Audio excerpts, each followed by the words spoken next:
일단 시작하기 앞서서 제가 몸이 좀 안 좋아서 약을 먹었는데 지금 정신이 몽롱하거든요. 그래서 말이 좀 잘 안 나올 수 있는데 양해 부탁드리고요. 일단 제가 이번에 방학 때 디퓨전 스터디를 들었거든요. 근데 거기서 배운 내용들을 정리하는 겸 제가 정리한 내용들을 공유하면 좋지 않을까 싶어서 이런 주제로 발표를 준비해봤고요. 그래서 발표 주제는 제너레이티브 모델인데 이제 디퓨전 기반의 제너레이티브 모델이고 저는 이미지 중심으로 설명을 드리겠습니다. 수식이 살짝 있는데 베이즈 정리랑 정규 분포 그리고 조건부 확률 정도 알면은 쉽게 이해하실 수 있을 것들이라서 잘 들어주시면 감사하겠습니다. 그래서 최근에 소라에서 엄청난 비디오를 발표했죠. 그래서 이런 식으로 되게 엄청 리얼리스틱하면서 퀄리티도 높은 비디오가 생성이 가능해졌고 이번에 거의 신드롬인 GPT-4 이미지 생성 다들 해보셨을 것 같은데 아무튼 제너레이티브 모델이 시간이 갈수록 점점 빠르게 성능이 좋아지고 있습니다. 네. 그래서 제너레이티브 모델이 대체 뭐냐? 사실 여기 D2D 때 불미스러운 일로 듣지 못하신 분들이 있으실 것 같아서 제너레이티브 모델에 대해서 간단하게 말씀을 드리자면 일단 데이터 제너레이션 자체를 학습을 하는 건데 어떻게 학습을 하느냐 트레이닝 데이터도 결국 어떤 확률 분포의 일종이거든요. 그래서 어떤 트레이닝 데이터셋이 모델을 받았을 때 그 트레이닝 데이터셋의 분포와 유사한 분포를 갖도록 학습을 하는 게 이 제너레이티브 모델의 목표입니다. 그래서 결국 P-데이터라는 분포에 approximate 하는 모델을 학습하고 그래서 샘플링을 하는 게 이제 그 학습한 모델로 이미지를 생성하는 행위라고 생각하시면 됩니다. 그래서 아까 방금 말씀드렸듯이 결국 생성된 디스트리뷰션과 원래 GT 디스트리뷰션의 분포를 유사하게 하는 게 제너레이티브 모델의 학습 목표라고 보시면 되고요. 이 제너레이티브 모델의 종류에 이제 여러분이 한 번쯤 들어보셨을 만한 VA, GAN, 그리고 디퓨전 등등이 있는 겁니다. 그래서 제너레이티브 모델을 일단 2010년도쯤에는 2014년도에 GAN이 나오고 나서 GAN이 엄청 유행을 했어요.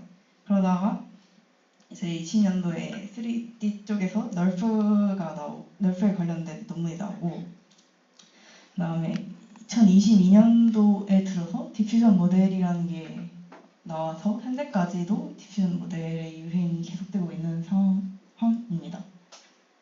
네. 아래는 디퓨전 모델, 이미지 디퓨전 모델과 비디오 디퓨전 모델로 생성한 결과입니다. 그러면 디퓨전 모델이 대체 뭐냐? 다들 이번에 수능 이번은인가? 아무튼 수능 비문학 지문에서도 디퓨전 모델에 대해서 다뤘는데 다들 아시다시피 일단 노이즈를 추가를 하고 이미지에 대해서 노이즈를 점진적으로 추가를 하고 그리고 노이즈를 빼는 과정을 학습을 해서 결국 처음에 랜덤 노이즈에서 이미지를 생성할 수 있도록 학습을 하는 게 디퓨전 모델인데 정확히 forward diffusion 프로세스랑 reverse denoising 프로세스로 구성이 됩니다. 그래서 forward diffusion 프로세스는 인풋에 노이즈가 추가되는 과정을 forward diffusion 프로세스라고 하고 이제 노이즈를 빼는 과정을 reverse denoising 프로세스라고 하는데 이 denoising을 통해서 디퓨전 모델이 데이터 제너레이션을 학습을 하게 되는 겁니다.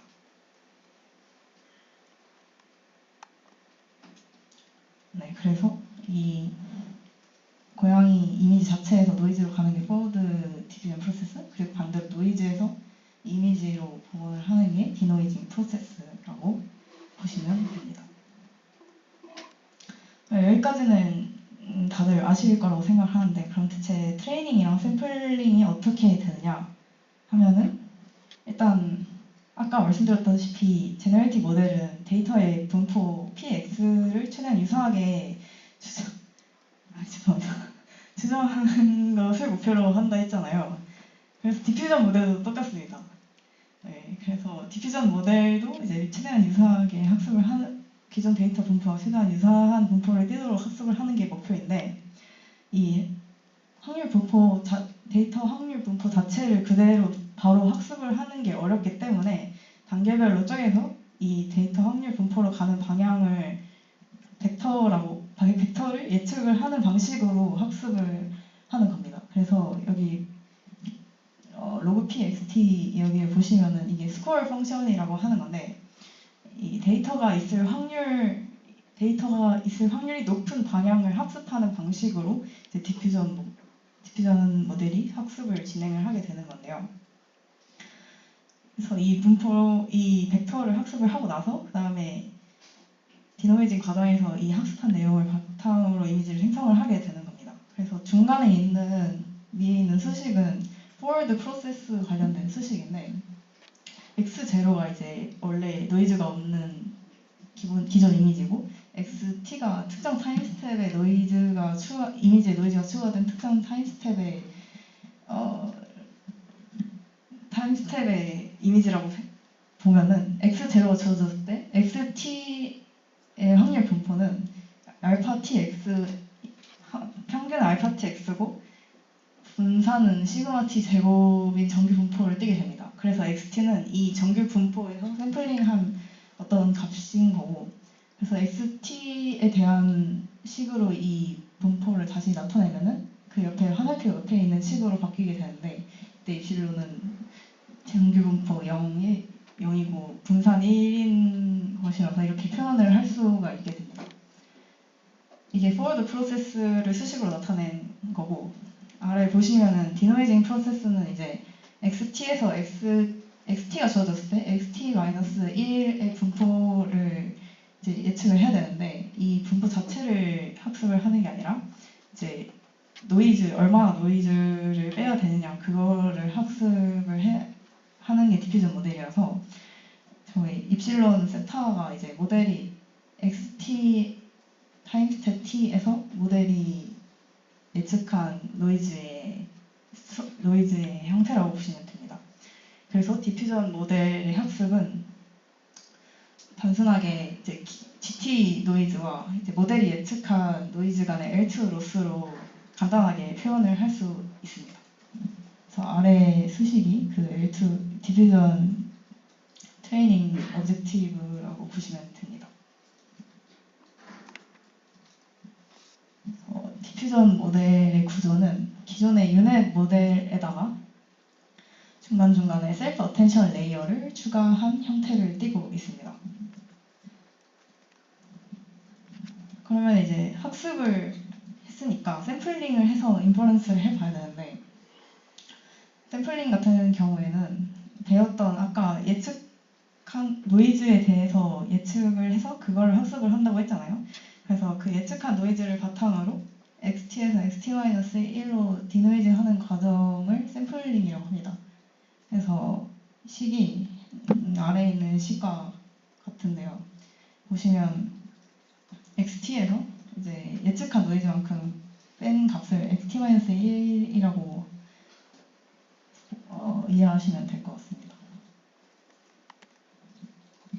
정리를 하자면 이렇게 트레이닝과 샘플링을 나눌 수가 있고 왼쪽에 빨간 박스 친 게 XT 식을 다르게 나타낸 거고 그래서 XT와 타임스텝 T가 주어졌을 때 모델이 예측한 값과 원래 GT 노이즈 간의 L2 로스로 학습을 한다는 뜻이고 샘플링의 경우는 저 빨간 박스를 친 게 XT-1이라서 모델이 예측한 XT-1 값이라고 보시면 될 것 같습니다. 이게 디퓨전 모델로 생성한 이미지들의 예시이고요. 생각보다 잘 생성하는 걸 볼 수 있습니다.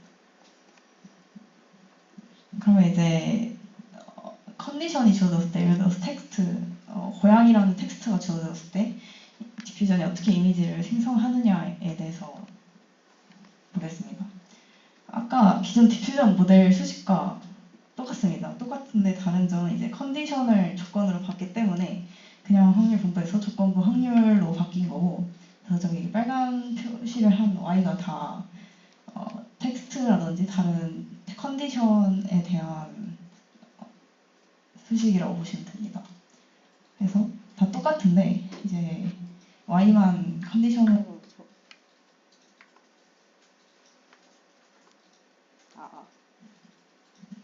네, 제가 정신이 오락가락하네요. 네.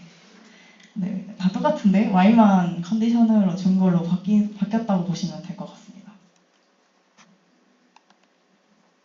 그래서 모델 구조는 아까랑 똑같은데 텍스트를 추가로 준다는 걸만 보시면 될 것 같고요. 그래서 이제 기존의 컨디셔널 디퓨전 모델 같은 경우에는 이제 텍스트나 다른 컨디션에 대한 강도를 조정을 할 수 없다는 게 문제였는데 클래시파이어 가이던스라는 걸 통해서 이 모델이 얼마나 컨디션을 강하게 반영할지 조정할 수 있게 되었습니다. 그래서 아래의 수식 중에서 첫 번째 줄을 보시면은 이게 클래시파이어 가이던스에 대한 내용인데 이 S라는 스케일을 도입을 해서 이거가 하이퍼 파라미터로 조정을 할 수가 있거든요. 그래서 이 하이퍼 파라미터를 높이거나 낮추는 식으로 컨디션에 대한 강도를 조절할 수 있게 되었다고 보시면 됩니다. 근데 이게 왜 클래시파이어 가이던스냐 하면은 이게 베이지 정리에 대해서 이 S 플러스 1이었을 때 두 개가 항등식이 되거든요. 근데 PY가 XT를 생각해 보시면은 XT가 있을 때 Y가 어떤 텍스트나 레이블이라고 생각을 하면은 이 XT가 그 레이블에 소속할 확률이라고 생각하시면 이게 클래시 분류랑 비슷해지는 거잖아요. 그래서 클래시파이어 가이던스라고 명명을 했고, 근데 이 맨 첫 번째 있는 수식을 유도를 해보면은 맨 아래 있는 수식과 결국 동일하게 됩니다. 그래서 Y와 XT라는 다른 확률 분포를 새로 학습을 하지 않아도 그냥 기존의 모델 학습을 통해서 새로운 클래시파이어 학습 없이 그냥 컨디션을 조정할 수 있게 됐다 해서 클래시파이어 프리 가이던스라는 명칭이 붙었고요. 그래서 그냥 직관적으로 생각하시면 맨 위에 있는 수식처럼 그냥 컨디션을 줬을 때 모델과 컨디션을 주지 않았을 때 모델 간의 차이를 스케일링해서 좀 더 컨디션을 반영하는 정도를 조정했다라고 생각하시면 될 것 같습니다. 그래서 이거는 클래시파이어 프리 가이던스를 시각화한 사진인데 정확히 컨디션을 줬을 때랑 컨디션을 주지 않고 그냥 널값을 줬을 때 그 차이를 S로 스케일링해서 그래서 그 컨디션에 대한 강도를 조절해서 샘플링을 할 수 있게 되었다고 생각하시면 됩니다. 좀 결과를 보시면 좀 더 이해가 좀 편하실 것 같은데 가이던스가 없을 때랑 가이던스를 세게 줬을 때를 차이를 보시면은 이미지 퀄리티 자체가 높아지는 것에 비해서 좀 다양성의 측면에서 좀 떨어진다는 부분을 보실 수 있습니다. 그래서 이런 컨디셔널 디퓨전 모델의 예시로는 달리2가 있는데 이 달리2 같은 경우에는 텍스트 인코더가 있으면은 텍스트 인코더 태워서 텍스트 인베딩으로 바꾸고 근데 이때 사용한 텍스트 인코더는 클립 인코더입니다. 그래서 기존에 프리트레인된 클립 인코더로 인베딩을 바꾼 다음에 그래서 그 프라이어 중에 위에는 리그레시 프라이어고 아래는 디퓨전 프라이어인데 이 두 가지 종류의 프라이어를 사용해서 텍스트 인베딩을 이미지 인베딩으로 바꾸는 과정을 수행을 합니다. 그 다음에 이제 디코더로 바뀐 이미지 인베딩을 바탕으로 이미지를 생성하는데 이 디코더를 디퓨전 모델을 사용을 해서 이미지 랜덤 노이즈에서 뽑은 이미지 인베딩 컨디셔널을 줘서 이미지를 생성을 할 수 있게 됩니다. 그래서 이게 달리 컨디셔널 디퓨전 모델의 예시인 달리고요. 이매진도 컨디셔널 디퓨전 모델 일종인데 이거 같은 경우는 그냥 컨디셔널 디퓨전 모델로 이미지를 생성을 한 다음에 스포 레졸루션을 몇 번 거쳐서 이미지를 생성하는 방식을 취하고 있습니다. 네, 결과이고, 근데 이제 결국 주류를 차지한 거는 스테이블 디퓨전입니다. 스테이블 디퓨전 같은 경우에는 디퓨전 프로세스를 그냥 레이턴트 스페이스에서 돌린 것이라고 생각을 하면 됩니다. 그래서 보시면 맨 오른쪽에 이제 컨디션을 봤는데, 네, 크로스 어텐션을 추가를 해줘요. 은넷의 기존 디퓨전 모델에 크로스 어텐션을 추가를 해서 텍스트를 컨디션으로 받을 수 있게 하고, 그래서 이 전체 디퓨전 과정을 레이턴트 스페이스에서 진행을 하게 됩니다.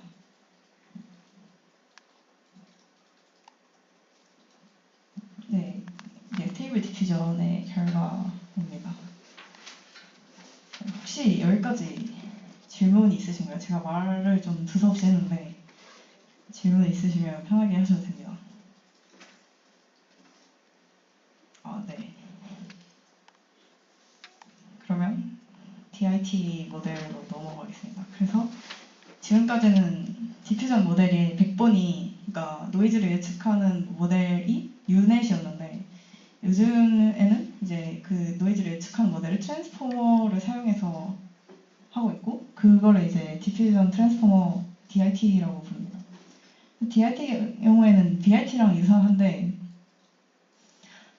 네, DIT 같은 경우에는 트랜스포머니까 이제 아키텍처 구조를 늘리거나 데이터 수를 늘리면 성능이 그것만큼 계속 증가를 한다는 장점이 있고, 유넷은 이제 CNN 기반이니까 로컬리티, 리셉티브 필드에 의해서 로컬리티가 어느 정도 극복이 안 되는데, 트랜스포머를 사용할 경우에는 토큰 간의 멀리 떨어진 관계성을 잘 학습할 수 있으니까, 그래서 DIT 구조를 요새 많이 사용하고 있습니다.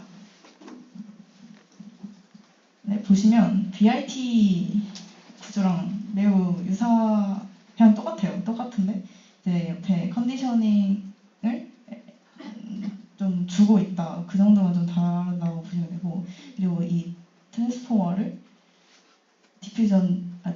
노이즈를 예측하는 데 사용을 한다. 그렇게 생각하시면 될 것 같습니다. 네.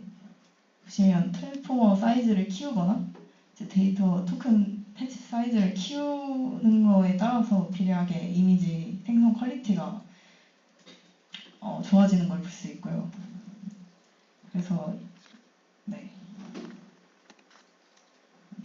다음으로는 오미니 컨트롤이라고 이제 또 다른 어떻게 보면 파운데이션 모델인데, DIT 기반인데 기존의 DIT랑 뭐가 다르냐 하면은, 기존의 DIT는 A, B처럼 이제 컨디션을 텍스트만 받을 수 있는데, C나 D 같은 방식으로 오미니 컨트롤은 텍스트랑 이미지 컨디션을 동시에 받을 수 있도록 설계되었다는 점이 좀 다른 점입니다. 그래서 이렇게 두 개의 컨디션을 모두 받을 수 있다는 점을 바탕으로 이러한 결과물들을 생성을 할 수가 있습니다. 그래서 마지막으로 이제 디퓨전 모델, 근데 이렇게 유행을 했는데 결국 GPT-4가 나오면서 오토 레그레시브하게 하는 게 결국 좋은 게 아닌가라는 논란? 연구실에서 약간 소문이 무성한데, 네, 어떻게 될지는 잘 모르겠습니다. 이상입니다. 질문 있으신가요?